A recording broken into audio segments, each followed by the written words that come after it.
Every day, something dramatic happens in the Caribbean that affects our lives. We'll give you the details. We'll give you the facts on Caribbean Perspective with Eddie Frederick.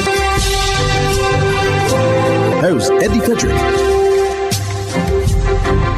So glad you can join us. The Centers for Disease Control, CDC in the US, is investigating a rare case of monkeypox.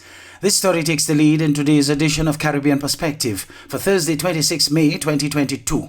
Details when we return. Hubbard's Multi-Department Mount Gay and Hubbard's Tire Bay, located at the Building Supplies Compound in Grand Anse, are reminding the motoring public that another round for licensing and inspection has begun. Just arrived on new shipments of quality furrowed and torque tires to fit all makes and models of vehicles at competitive pricing. Shop early to avoid the hassle of long lines. WhatsApp them on 473-405-5482. Hubbard's, quality service, affordable prices.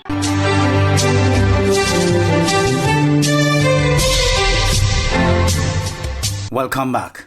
It is reported that scientists at the Centers for Disease Control in the US are collaborating with the Massachusetts Department of Public Health to investigate a case of monkeypox in a resident who recently traveled to Canada by private transportation. More in this bit of regional news from HGP Nightly News. Testing in Massachusetts found orthopox infection and CDC labs confirmed as monkeypox. CDC is also tracking multiple clusters of monkeypox that have been reported within the past 2 weeks in several countries that don't normally report monkeypox, including Portugal, Spain, and the United Kingdom.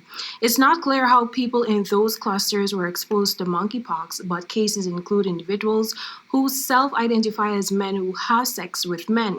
CDC is urging healthcare providers in the U.S. to be on alert for patients who have rash illnesses consistent with monkeypox, regardless of whether they have travel or specific risk factors for monkeypox.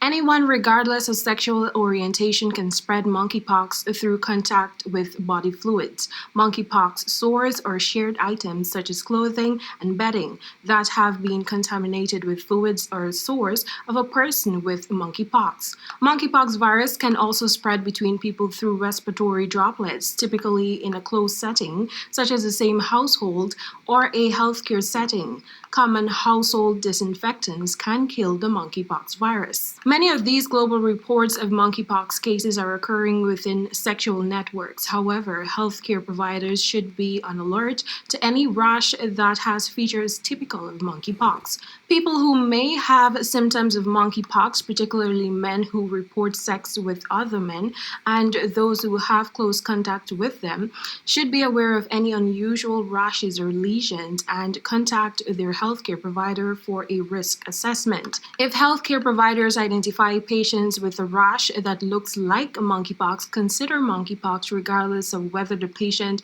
has a travel history to Central or West African countries. The region's foremost Prime Minister, Mia Mottley, who leads Barbados and whose indomitable spirit and inclusive style leads the entire Caribbean region, has been named in Times Magazine's top 100 most influential people. She recently came to prominence as a Prime Minister, and her efforts over the last 4 years have overshadowed all the veterans she met at the helm of their respective countries. Motley features on one of the 5 world covers and is listed among global leaders that include the Ukraine president and the Russian leader. Editor-in-Chief and Chief Executive Officer of Time, Edward Felsenthal, said Prime Minister Motley was deserving of a spot on the list. He said she was a voice for countries on the front line of climate change as he highlighted her speech at the COP26 climate talks in Glasgow last November. Director General of the World Trade Organization, in her tribute to Prime Minister Mia Mottley on Time, said she is an embodiment of our conscience, reminding us all to treat our planet and therefore one another with love, dignity, and care. Barbados' renewable energy transition is getting a whopping $25 million investment over the next year. Representatives from the Ministry of Energy and Business Development, the Barbados Workers Union, and AmeriCaribbean Inc. signed a memorandum of understanding paving the way for the initiative. The partners are invested in a 10-megawatt solar voltaic farm on some 32 acres of land at Mangroves in Phillip. Chief Operating Officer of AmeriCaribbean, Dave McGregor, praised the partnership as he stressed that Barbados must ditch fossil fuels. We need to get off fossil fuel. We need to stop spending our hard-earned foreign exchange on fossil fuel. The money's coming in and it's going straight out the other door on fossil fuel. That's why we need to be doing projects like this, and that's why we need to be doing projects like this with pace. And pace has been missing. Energy and Business Development Minister Kerry Simmons says the partnership is an example for future private sector investment. It is unprecedented. We have here an investment exercise which is involving the workers of this country as stakeholders. It is involving capital and distinguished capital, might I add, in the energy sector. And it is involving also the state enterprise in energy. This, I don't think it has been said, but this is going to be an expenditure that we anticipate to go somewhere in the vicinity of $2.5 million. Sorry, $25 million, I beg your pardon. And it is vitally important for us to recognize that the journey that we are now on aligns completely with that which the government of Barbados has sought to articulate in its national energy policy. The national energy policy is very clear that we want to democratize the energy sector in Barbados.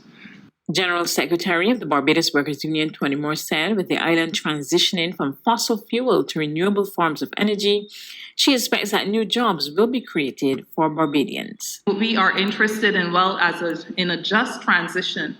And as part of that just transition is not just making sure that people who have jobs today will have jobs tomorrow, but that people are alive and well and can flourish in a sustainable environment that would provide sustainable jobs and therefore sustainable opportunities for them and their children, therefore delivering on the mission of the Barbados Workers Union to improve the well-being of all. And maybe we can revise that to improve the entire well-being of the person. In other news, Trinidad and Tobago became the first Caribbean country to receive the Pfizer COVID pediatric vaccine to be administered on children 5 to 11 years old. The cargo arrived via Amerijet at 6:44 a.m. on Monday.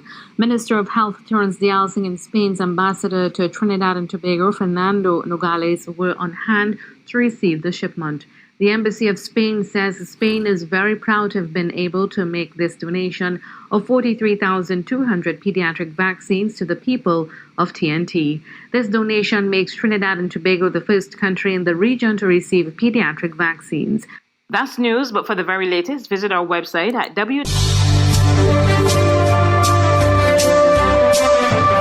You're listening to Caribbean Perspective with Eddie Frederick.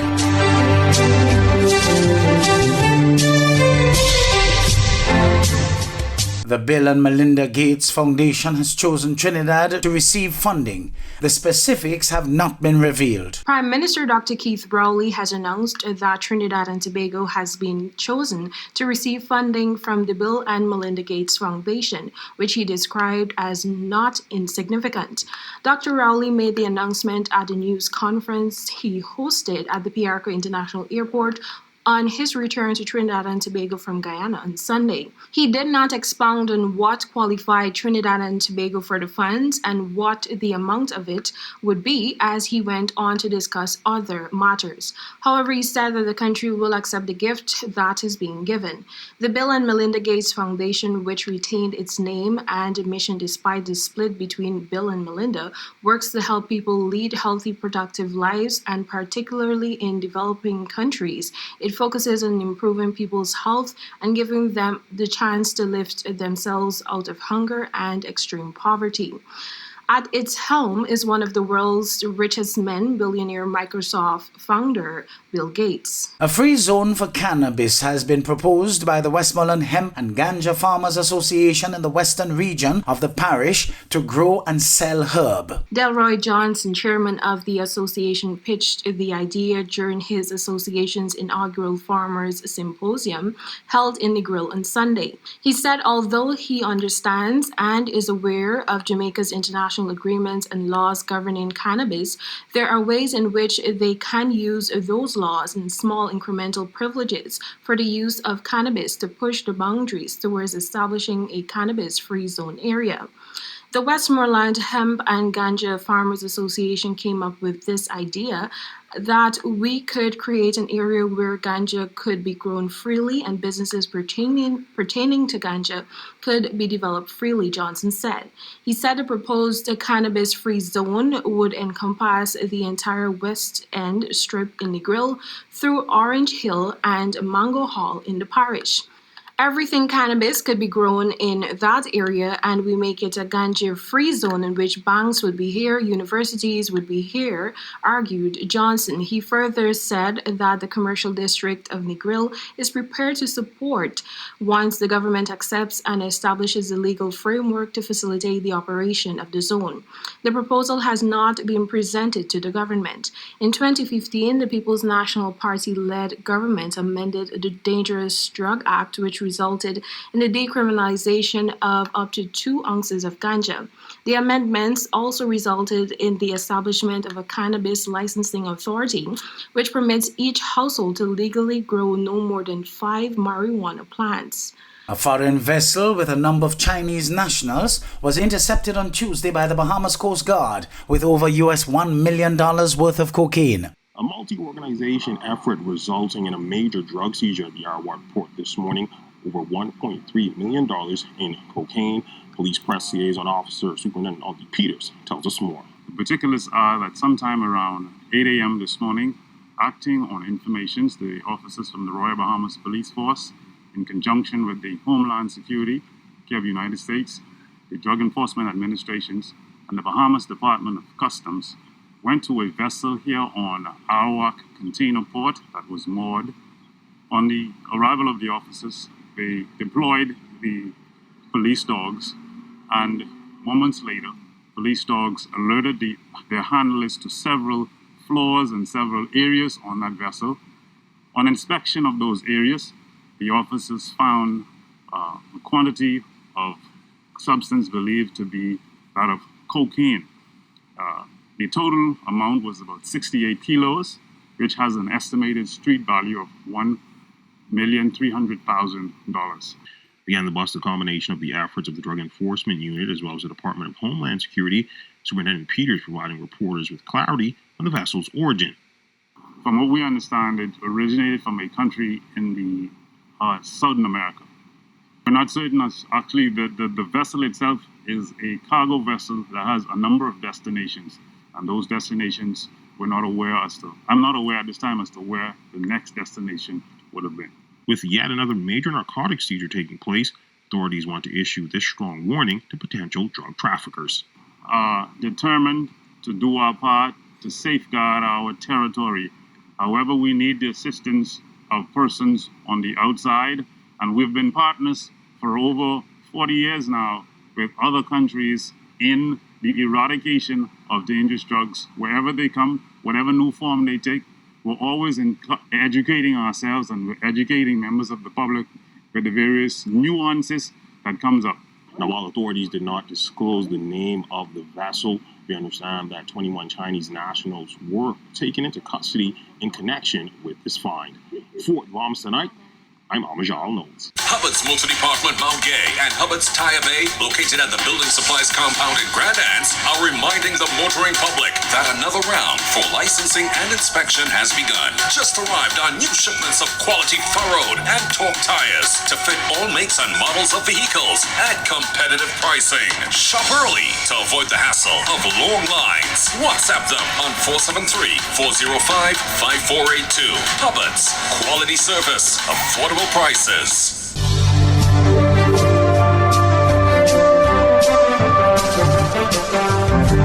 I am Eddie Frederick. This has been Caribbean Perspective, a whole new approach to highlighting developments in the Caribbean. In the meantime, please continue to log on to CaribbeanPerspective.com for more daily news and more.